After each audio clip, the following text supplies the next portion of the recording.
دي فرصة ما تتعوضش. مالكش انت دعوة بيه، سيبه يركز في مستقبله. يا عم خف علينا شوية بقى، خف علينا شوية. انت بتقول كده عشان ما عندكش مشاعر.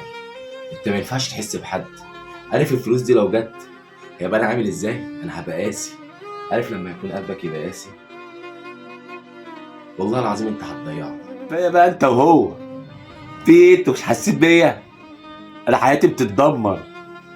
واحد عايزني اشتغل والتاني عايزني ابقى قاسي. هجيبكم حالي كده، هجيبكم حالي. بعيدوا عني بقى عشان انا تعبت. بعيدوا عني يا نجم. يا نجم سيبك منهم، الاتنين عايزين يتعالجوا. انت مين وعايز ايه؟ انا ضميرك يا نجم. ما تقلقش، ده ما ينفعش يفكر في مصلحتك عشان لازم يفكر كده. وده عايزك ممحون شويه، قصدي حساس شويه، عشان ما ينفعش يفكر في الغيره. بس انا عايزك تتضمن طول ما انا موجود. ولا ده هيعرف يجزع حد، ولا ده هيعرف يكسر قلب حد. عارف ليه؟ عشان انا شقيقك يا نجم. انا الشق. ها طب انا اعمل ايه دلوقتي؟ اعمل ايه؟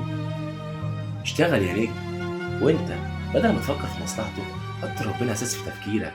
وانت بالله عليك يا اخي ما تعودش نفسك تفكر في ناس ملهاش ريحه اللازمه.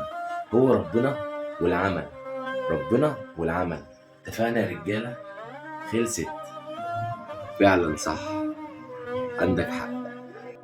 دور جوه نفسك، اكيد هتلاقي خامة طيبة، خامة كويسة. ما تسمعش لحد، اوعى تبص لحد في عيشته، بص في عيشتك. خليك انت واثق في ربنا.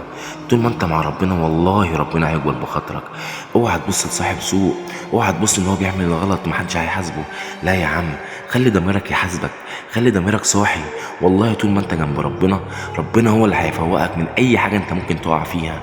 اقسم بالله يا جماعة الفيديو ده عشان كل واحد مش واثق في قدراته. والله انت عندك حاجات ياما ممكن تعملها. والله العظيم ثلاثة ربنا من علينا بقدرات ياما احنا مش عارفين نستغلها في المكان الصح. يا ريت كل الناس ضميرها يصحى وما تبصش لحد، وتبص ان ربنا عطاها نعمة مش مع حد تاني وتستغلها في المكان الصح. يا جدعان القرب من ربنا نعمة. يا رب نحافظ على القرب من ربنا. يا جدعان اصحوا، والله الوقت بيعدي. الوقت بيعدي يا جدعان. اقسم بالله دي نصيحة لوجه الله.